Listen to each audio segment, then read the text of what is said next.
우리 옆에 있는 형제 자매들과 이렇게 인사합시다. 하나님이 지은 당신은 참 아름답습니다. 하나님이 지은 당신은 참 아름답습니다. 참 아름답습니다. 네. 여러분, 모든 일들 중에서 기초가 중요하지 않다라고 말하는 일은 없을 것입니다. 한신대학교 우리 신학과에 입학하자마자 3월에 신앙수련회, 이름이 신앙수련회예요. 그 시간 중에 좀 아직도 인상 깊었던 것이 있었는데, 그것은 바로 한신대학교 신학과 선배들 중에 아주 어른에 속하는 분들을 모셔서 그분의 삶과 그분의 신앙을 듣는 시간이 있어요. 거기서 아주 존경받는 노 교수님께서 한번 오셔가지고 저희 이 새카맣게 어린 후배들에게 이야기를 해주는데, 그 말씀이 아직도 기억납니다. 자신은 지금 목회적인 건 물론이고 신학적인 것도 아주 정말 한국에서 존경을 받는 분인데, 그분이 자기가 만약에 20살로 돌아간다면, 내가 신학생으로 돌아간다면 무엇을 하겠느냐라는 질문에 자기는 성경을 다시 많이 읽을 거래요. 성경을 읽는 일이, 본인은 신학적으로도 이론적으로도 실천적으로도 많은 것을 이루신 분인데 무조건 자기는 돌아가면은 성경 많이 읽는 일부터 하겠다라고 했습니다. 성경이 기본이라고. 아직도 저는 그 기본을 잘 못 지키고 있는 것 같은데, 이 기본이라는 걸 지키는 것이 참 어렵습니다. 예를 들어서 지휘청년, 혹시 그 도자의 기본이 무엇이죠?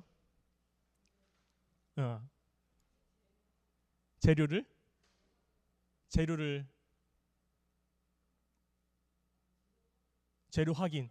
그 기본 어기면 안 되죠. 귀찮다고. 감사합니다. 우리 인철 형제, 기타리스트의 그 기본이 뭡니까? 음악을 좋아하지 않으면은 할 수 없죠. 음악을 좋아해야 됩니다. 최민 형제, 자율주행의 기본이 뭡니까? 인스타에서 잘 봤어요. 축하드려요. 밥을 잘 먹어야 된다고요? 밤을 잘 셀 수 있어야 감사합니다. 밤을 잘 셀 수 있어야 된다라고 합니다. 이 기본이라는 게 참 중요한데, 이상하게도 이 기본을 지키는 일은 참 어렵습니다. 신앙의 기본은 무엇일까요? 바울은 오늘 감옥에서 골로새 교회에 편지를 보낸 거예요. 골로새 교회가 어떤 교회냐면, 1장을 천천히 나중에 한번 읽어보시면 좋겠지만, 골로새 지역에 복음의 씨앗이 이제 뿌려져 가지고 교회가 이제 세워진 거예요. 그래서 바울은 너무 기뻐서 이제 교회 생활, 신앙 생활을 처음 하는 골로새 교회 형제 자매들에게 어떻게 하는 것이 신앙 생활의 기초인지, 어떤 것이 여러분이 지켜야 할 신앙 생활의 기본인지를 알려주는 것, 그게 바로 오늘 15절부터 20절까지의 말씀입니다. 교회 비기너들이죠. 그 비기너들에게 바울은 이제 신앙이 있으니까 막 흥분해서 이제 이야기해 주는 거예요. 교회는 이런 거야 하면서. 왜 그런 거 있지 않습니까? 제가 헬스를 한 번도 배워본 적이 없는데, 이상하게 그 헬스장 같은 데 가서 아령 이상하게 들고 있으면 옆에 있는 아저씨들이 그거 그렇게 하는 거 아닌데 한번 배워볼래? 하면서 와서 운동을 막 가르쳐 준단 말이에요. 그것처럼 바울도 너무 신나가지고 이제 신앙생활을 한다는 사람들이 옆에 있으니까 그 사람들에게 이 신앙생활을 가르쳐 주는 겁니다. 근데 바울의 신앙생활은 아주 간단합니다. 11조 잘해라, 교회 52주 동안 출석해라, 이런 것들을 바울이 가르쳐 주는 것이 아니고, 바울은 딱 첫 번째로 이렇게 가르쳐 줍니다. 오늘 15절에서 20절까지의 말씀이 여러 가지 단어로 되어 있지만 그 주제는 딱 한 가지입니다. 예수 그리스도를 중심으로 삼고 살아라. 52주를 주일 성수를 하는 것, 아니면 뭐 다른 교회의 여러 가지 일들 하는 것, 봉사하는 것, 이런 것을 가르쳐 주는 것이 아니라, 바울은 15절부터 20절까지 주구장창 이야기하는 것이 있습니다. 예수 그리스도를 중심으로 한 삶을 살아라 라고 이야기합니다. 그래서 이 15절 말씀을 조금 하나하나 뜯어가면서 좀 찾아보고자 합니다. 골로새서 1장 15절부터 20절까지의 말씀은 예수 그리스도를 찬미하는, 오늘 장르는 이거는 바울의 시예요. 시. 원어로 보면 시처럼 적혀 있는 겁니다. 이 시를 통해서 시는 무엇이죠? 같은 말을 좀 이렇게 반복하면서 운율을 살리고, 그 운율을 통해서 그 시에서 말하고자 하는 그 뜻을 조금 노출하는 것이 시지 않습니까? 바울은 계속해서 15절부터 20절까지 똑같은 말을 반복합니다. 근데 이 행이 있고 연이 있죠. 연이 딱 나눠져 있는데 15절부터 16절까지가 한 문단, 그리고 17절은 브릿지, 그리고 18절부터 20절까지는 또 한 문단입니다. 그렇게 나누는 이유는 15절과 18절에 똑같은 단어로 운율을 살렸어요. 그것은 바로 15절에 보시면 먼저 나신 이시니라는 말이 있고 18절로 가보시면 또 18절에도 먼저 나신 이시니라고 되어 있죠. 그래서 이거는 이 먼저 나시니라는 이 운율을 강조하고 싶은 시인 겁니다. 이 시를 통해서 바울이 그리스도인들, 특별히 이제 신앙생활을 처음 예수 그리스도라는 분을 처음 받아들이는 사람들을 위해서 이 시를 적었고, 이 시의 내용은 아까 말씀드렸던 예수 그리스도가 중심이다라는 말입니다. 어떻게 여기 계신 대부분의 우리 자매 형제들은 모태신앙이죠. 그래서 이 말이 어떤가요? 비기너들에게 좀 해줄 수 있는 말인가요? 우리 청년들에게 만약에 오늘 신앙생활을 처음 하는 사람이 왔어요. 그럼 여러분은 처음으로 무엇을 가르쳐 주실래요? 교회 생활은 이렇게 하는 거야 라면서 무엇을 가르쳐 주실래요? 바울은 이 예수 그리스도가 중심이다라는 말을 설명해 주고 싶었는데, 이 말씀은 근데 단지 신앙생활을 처음 시작하는 그런 비기너들에게만 허용되는 말씀이 아니라 오늘 우리에게도 통하는 말씀인 것 같아요. 왜냐하면 제가 아까 처음에 말씀드렸던 것처럼 기본을 지키는 건 참 어렵지 않습니까? 여러분은 예수 그리스도를 중심으로 삼는 이 기본을 잘 지켜 살아가고 있느냐라는 것을 스스로 물어봤을 때 어떤 분들은 그렇다라고 대답할 수 있을 것 같고, 어떤 분은 그렇지 않겠다라고 대답할 수 있겠습니다. 18절에서 예수님은 교회의 머리시다라고 할 때 이 머리는 헬라어로 아르콘이라고 합니다. 이것은 주권자라는 말입니다. 예수님 당시에는 임금들이 이 아르콘 주권자였고, 예수님보다 조금 앞에 이제 그리스 사람들에게는 집정관들, 고대 그리스도의 집정관들이 이 아르콘이었습니다. 설교를 쓰면서 바울은 그때 당시에 유행했던 그 지역의 여러 초등 학문들, 그런 학문들을 아르콘이라고 이야기를 했습니다. 그리고 여러분 혹시 스타크래프트라는 게임을 아십니까? 스타크래프트라는 게임을 보시면 하이템플러 두 마리가 합체가 하면 아콘이라는 유닛이 나옵니다. 그 아콘이라는 유닛의 대사는 이것입니다. 압도적인 힘으로 저그를 박살내는 유닛이 아콘인데, 저는 여러분 이 단어를 좀 생각하면서 생각해 보습니다. 주님이 우리의 아콘이 되어야 된다라는 말을 바울이 하고 있는 거예요.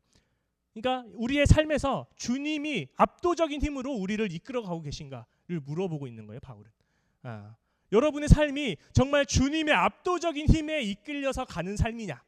이것은 단지 예수 그리스도를 처음 믿는 사람들뿐만 아니라 예수 그리스도를 믿었다고 30년 가까이 고백한 우리들에게도 스스로를 위해서 질문해야 될 말씀이죠. 과연 우리의 삶이 예수 그리스도라는 압도적인 힘에 매료되어서 그 힘을 받아 살아가고 있느냐?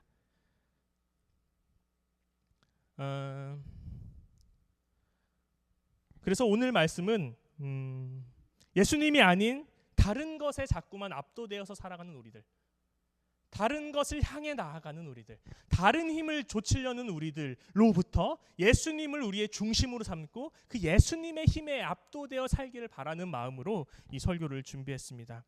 예수 그리스도가 중심이다라는 말을 설명하기 위해서 바울은 시적으로 이 예수 그리스도가 중심이에요라는 말을 그걸 가진 여러 가지 뜻으로, 그런 같은 뜻을 가진 여러 가지 단어를 사용해서 편지를 씁니다. 예를 들어서 예수 그리스도가 먼저 나시니다, 그가 먼저 계셨다, 그가 머리시다, 그가 만물의 으뜸이다. 이 말들은 다 비슷한 말이죠. 한마디로 하나님, 예수님이 최고이시다라는 말입니다. 그런데 왜 예수님이 최고냐? 그것은 15절 말씀에 나와 있습니다. 그분은 피조물이 아니라 하나님과 원래 하나였지만 하나님으로부터 나온 하나님 그 자체, 하나님의 형상을 가지신 분이기 때문에 그분이 최고이다라고 이야기하는 것입니다. 그런데 이 15절을 조금 더 뜯어보고자 합니다. 그는 보이지 아니하시는 하나님의 형상이며 모든 창조물보다 먼저 나시니다라고 적혀 있습니다. 여러분, 인간은 하나님을 구약에서 인간은 하나님을 볼 수 있을까요? 없을까요? 없습니다. 출애굽기 33장에 보면 하나님을 본 모든 사람들은 죽었다라고 나옵니다. 그런데 왜 볼 수 없을까요? 아마도 뭐 여러 가지 해석이 있을 수 있겠지만 하나님의 얼굴을 보고 본 사람은 하나님의 얼굴을 돌에 새기든 뭐 반죽에 새기든 어디에 새기든 그 모양의 우상을 만들 거예요. 그리고 어쩌면 그것을 하나님인 양 섬길 수 있게 되겠죠. 그래서 출애굽에 있던 출애굽하고 이제 시내산에서 하나님의 말씀을 가지고 내려올 모세를 기다리는 사람들이 그 모세가 너무 늦게 내려오자 하나님이란 이름의 금송아지를 세우기도 하지 않습니까? 이것처럼 인간은 끊임없이 하나님의 모습을 알면 그 모습을 한 무언가를 만들어서 그거를 형상화하고 그거를 우상화하고 그래서 그거를 섬기려고 하는데, 하나님은 그런 우리의 이 이미지, 모습이 중요하다고 생각하는 사람들에게 그렇지 않다. 내 모습 보지 않아도 너희는 하나님을 알 수 있는데, 그것은 무엇이냐면 하나님의 형상, 이마고 데이라는 말은 사실은 하나님의 성품이라고 번역을 하면 더 좋겠습니다. 그렇기 때문에 이 하나님의 성품을 닮아가는 것이 중요하지, 하나님의 모습이 어떻게 생겼는지, 우리처럼 눈, 코, 입이 어떻게 생겼는지를 아는 것은 우리 출애굽기에서는 중요하지 않다라고 이야기를 합니다. 즉 예수님이라는 인간의 몸으로 오신 하나님은 하나님의 성품을 닮은 사람이다라는 것입니다. 우리 인간은 원래 하나님의 성품으로 지어졌죠. 우리도 창세기에 보면은 하나님의 성품으로 지어졌지 않습니까? 하나님의 성품을 따라 지었다라는 말씀이 있지 않습니까? 그런데 우리가 하나님으로부터 너무 멀어져 가지고 그 하나님의 성품을 잊고 사는 거예요. 하나님의 성품을 바라볼 수 없는 거예요. 그래서 하나님의 성품을 볼 수 없게 된 우리가 하나님의 성품을 다시 보고 돌아갈 수 있게끔, 닮아갈 수 있게끔 하시려고 예수 그리스도라는 인간의 몸, 우리가 볼 수 있는 몸으로 하나님이 이 땅에 내려오신 거죠. 그러니까 우리는 이제 이 예수님의 삶을 통해서 예수님을 닮아가는 것, 그래서 예수님이 어떻게 살아가셨고 우리는 그것을 어떻게 따라 살아야 하는 것이 중요한지를 생각하는 것, 어떻게 해야지 예수님을 닮는지 생각하는 것이 아주 중요하다라는 말씀입니다. 그래서 이 예수님을 따라 살려는 삶, 이 삶이 바로 예수님을 중심으로 모시는 삶이다라고 할 수 있겠습니다. 그러나 우리는 조금 더 자세히 보아야 할 것이 있습니다. 제가 앞서 말했지만 15절 말씀에 보면 좀 이상한 게 하나 있어요. 15절 말씀은 우리 한 목소리로 한번 같이 읽어보겠습니다. 시작. 그는 보이지 아니하는 하나님의 형상이요 모든 피조물보다 먼저 나시니니. 하나님이 우리를 하나님의 형상으로 지으셨잖아요. 하나님의 피조물로, 하나님을 닮은 피조물로 지었다 했잖아요. 그러면은 옆에 있는 사람을 통해서 하나님의 성품을 알 수 있어야 돼요. 어떤가? 옆에 있는 사람의 눈을 한번 보시죠. 그분의 성품을 통해서 하나님의 성품을 느낄 수 있습니다. 저는. 그런데 대부분 하나님의 성품을 느끼기 참 힘듭니다.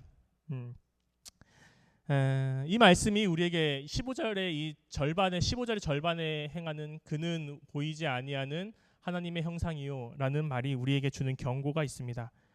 하나님께서 우리를 하나님의 성품을 닮게 지었지만 우리는 죄들로 인해, 여러 가지 죄악으로 인해 서로에게서 이제 하나님의 성품을 찾아볼 수 없게끔 되었다라는 것입니다. 그러나 아까 말씀드렸듯이 예수님께서는 그분의 삶을 보여주심으로 인간이 이제는 하나님의 성품을 회복시켜 나가시기를 바라셨습니다. 20절 말씀 한번 보여주시겠습니까? 20절 말씀 한 목소리로 읽겠습니다. 시작. 그의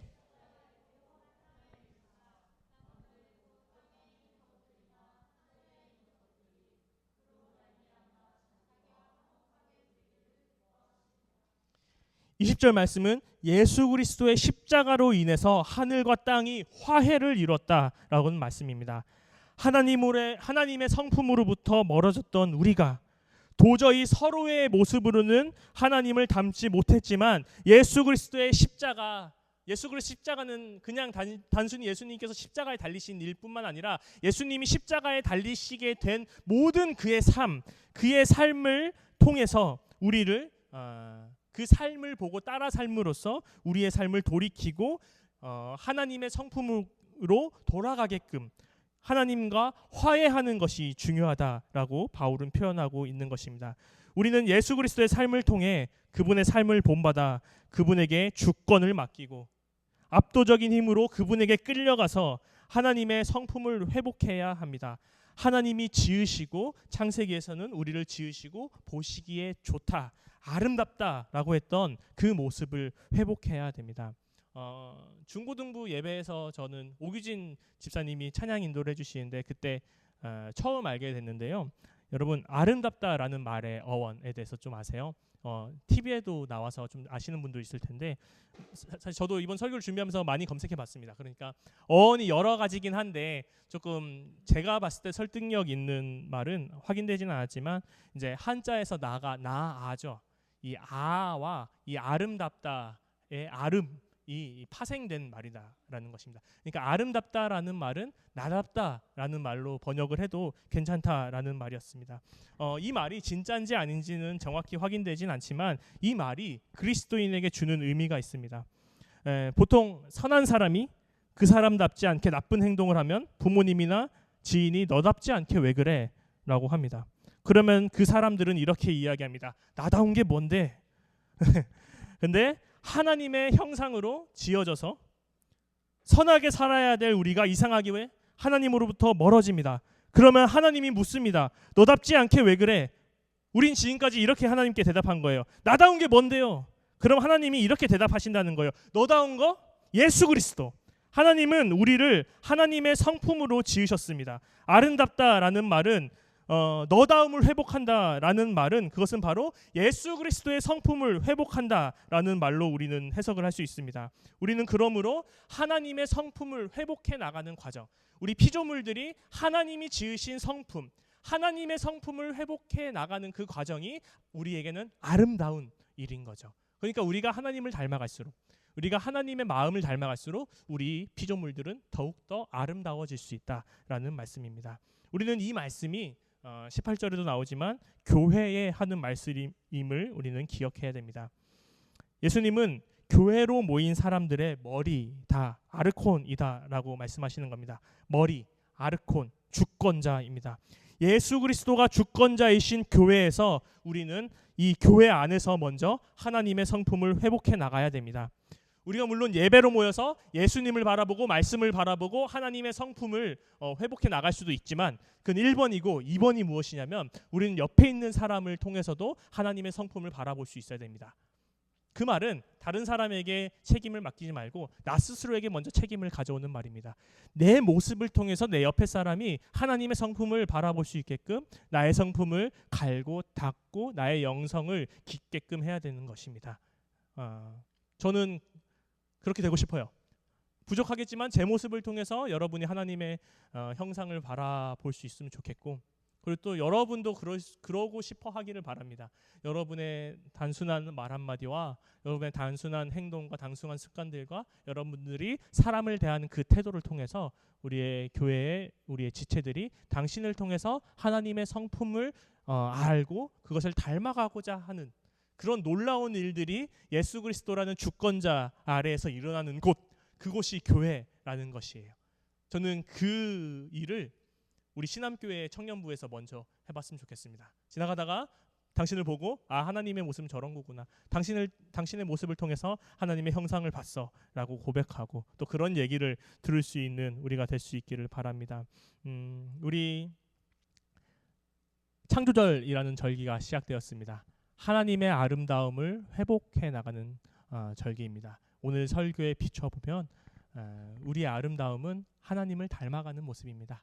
하나님으로부터 멀어졌던 우리의 마음, 하나님의 마음으로부터 멀어졌던 우리의 생활들이 하나님의 성품을 닮아 다시 회복되는 일들이 일어나는 절기가 이 9월부터 시작되는 창조절입니다. 그래서 마침내 우리의 모습을 통해서 우리의 이웃이 하나님의 모습을 볼 수 있도록, 그런 사람들이 많이 모여서 하나님의 모습을 눈만 돌려도 볼 수 있는 곳, 그곳이 바로 우리 신암교회 청년부가 될 수 있기를 간절히 바랍니다. 오늘 말씀을 기억하면서 잠시만 침묵으로 기도합시다.